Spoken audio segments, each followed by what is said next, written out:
Power steering fluid ഒരു 30,000 kilometres ആകുമ്പോഴത്തേക്കും change ചെയ്യുന്നതാണ് പവർ സ്റ്റിയറിങ്ങിൻ്റെ ലൈഫിനും പെർഫോമൻസിനും നല്ലത്. ഫുള്ളി സിന്തറ്റിക് പവർ സ്റ്റിയറിംഗ് ആണ് നമ്മളിവിടെ യൂസ് ചെയ്യുന്നത്. 1.5 ലിറ്റർ സ്റ്റിയറിംഗ് ഫ്ലൂയിഡ് ചേഞ്ച് ചെയ്യാനായിട്ട് ആവശ്യമുണ്ട്.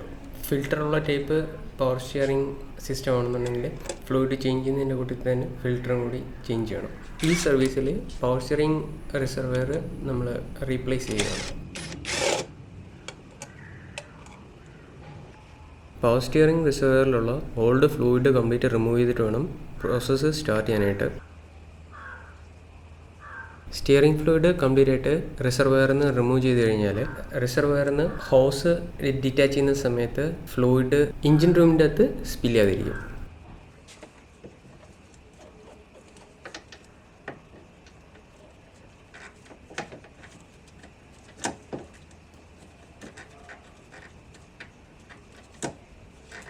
സ്റ്റിയറിംഗ് ഫ്ലൂയിഡ് റിസർവറിലുള്ള 2 പോർട്ടിലൂടെയാണ് സ്റ്റിയറിംഗ് ഫ്ലൂയിഡ് കംപ്ലീറ്റ് സിസ്റ്റത്തിലും സർക്കുലേറ്റ് ചെയ്യുന്നത്. യൂഷ്വലി ഈ 2 കണക്ഷനുകളിൽ ഒരെണ്ണത്തിൻ്റെ ഡയമീറ്റർ ഒരല്പം വലുതായിരിക്കും. വലിയ ഡയമീറ്റർ ഉള്ളതാണ് റിസർവെയറിൽ നിന്ന് എക്സിറ്റ് പോകുന്നത് പമ്പിലോട്ട്.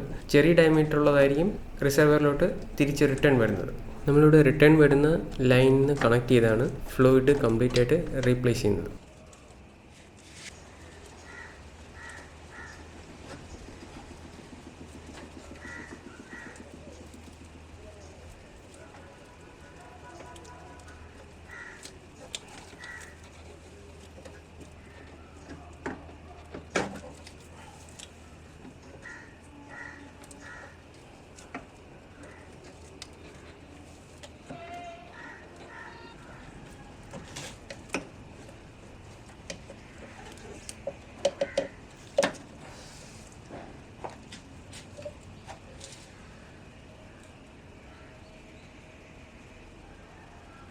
സ്റ്റിയറിംഗ് ഫ്ലൂയിഡ് റിട്ടേൺ ലൈനിൽ ഒരു ട്യൂബ് എക്സ്റ്റെൻഡ് ചെയ്ത് ബോട്ടിലിൽ കണക്ട് ചെയ്ത് ആ ബോട്ടിൽ നിന്ന് മറ്റൊരു ലൈൻ ഒരു ഹാൻഡ് വാക്യൂം പമ്പിലോട്ട് കണക്ട് ചെയ്തേക്കുന്ന സിസ്റ്റമാണ് ഇത്. ഹാൻഡ് വാക്യൂം പമ്പ് യൂസ് ചെയ്ത് ബോട്ടിലിനകത്ത് വാക്യൂം ക്രിയേറ്റ് ചെയ്യുമ്പോൾ സ്റ്റിയറിംഗ് ഫ്ലൂയിഡ് റിട്ടേൺ ഹോസിൽ നിന്ന് യൂസ്ഡ് സ്റ്റിയറിംഗ് ഫ്ലൂയിഡ് ബോട്ടിലോട്ട് സക്ക് ചെയ്ത് എടുക്കും.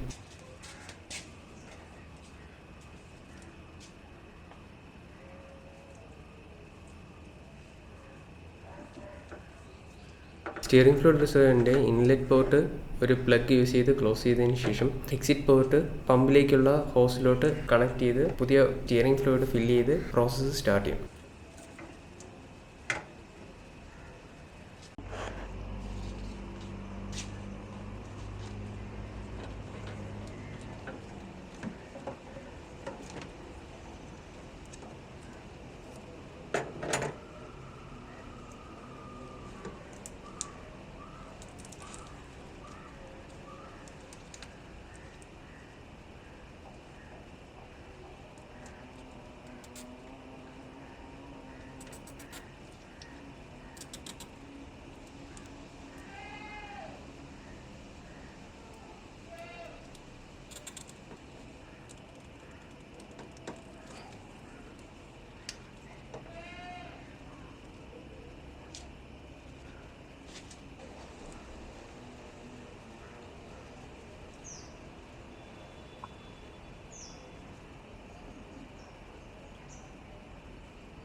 Steering fluid reserve tank complete ആയിട്ട് എംറ്റി ആയി സിസ്റ്റത്തിൻ്റെ അകത്ത് എയർ കയറുന്നതിന് മുമ്പ് റീഫിൽ ചെയ്തുകൊണ്ടിരിക്കുക. വൺസ് റീപ്ലേസ് ചെയ്യുന്ന സ്റ്റിയറിംഗ് ഫ്ലൂയിഡിൻ്റെ കളറ് പുതിയ സ്റ്റിയറിംഗ് ഫ്ലൂയിഡിൻ്റെ കളർ ആയിക്കഴിഞ്ഞാൽ ഫുൾ പ്രോസസ്സ് കംപ്ലീറ്റ് ആയി.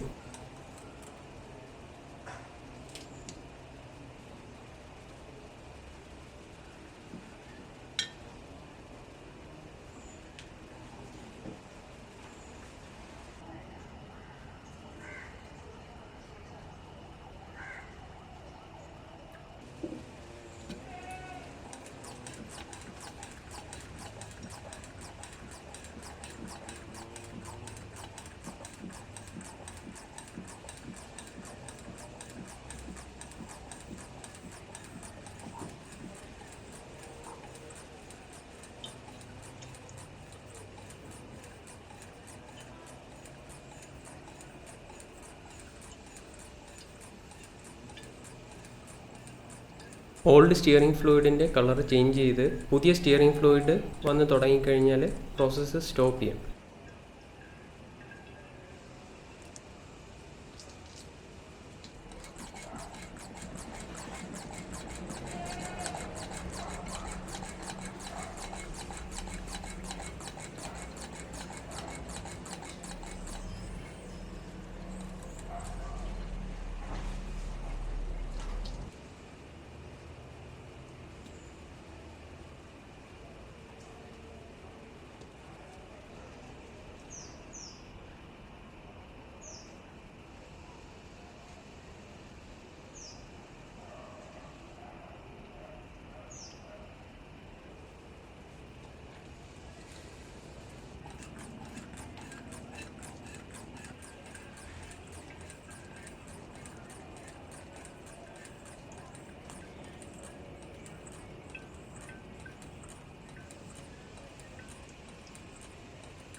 സെക്കൻഡ് മെത്തേഡിൽ വാക്യൂം പമ്പ് യൂസ് ചെയ്യുന്നതിന് പകരം കാറിൻ്റെ ഫ്രണ്ട് സൈഡ് ലിഫ്റ്റ് ചെയ്ത് വീല് ലോക്ക് ടു ലോക്ക് പൊസിഷനിലോട്ട് ലെഫ്റ്റ് സൈഡിലോട്ടും റൈറ്റ് സൈഡിലോട്ടും ടിൽറ്റ് ചെയ്ത് സ്റ്റിയറിംഗ് ഗിയറിനെ കൊണ്ട് തന്നെ ഫ്ലൂയിഡ് ഫോഴ്സ് ചെയ്ത് സർക്കുലേറ്റ് ചെയ്യിപ്പിക്കുന്ന മെത്തേഡാണ് സെക്കൻഡ് മെത്തേഡ്. ഈ സെക്കൻഡ് മെത്തേഡ് ചെയ്യുന്ന സമയത്ത് എൻജിൻ സ്റ്റാർട്ട് ചെയ്ത് ഒരിക്കലും ചെയ്യാൻ നോക്കരുത്. പമ്പ് ഓയിലില്ലാതെ ഡ്രൈ ആയിട്ട് റൺ ചെയ്ത് ഓവർ ഹീറ്റായി പമ്പ് ഫെയിൽ ആകാനുള്ള ചാൻസ് വളരെ കൂടുതലാണ്.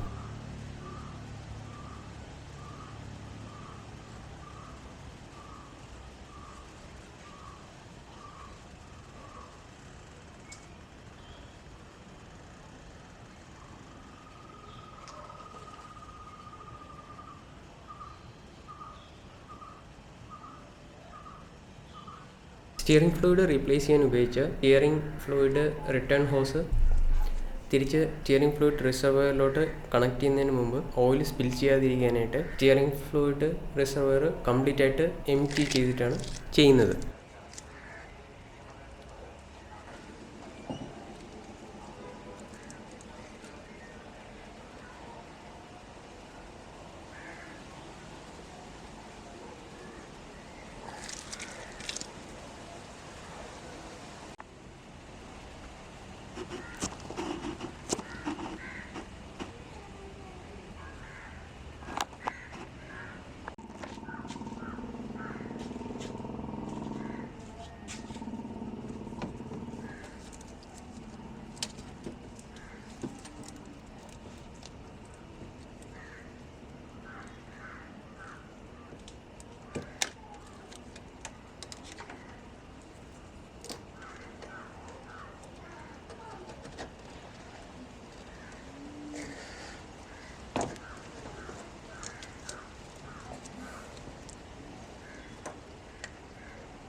സ്റ്റിയറിംഗ് ഫ്ലൂയിഡ് മാക്സ് ലെവൽ വരെ ഫില്ല് ചെയ്താൽ മതി, ഓവറായിട്ട് ഫില്ല് ചെയ്യരുത്.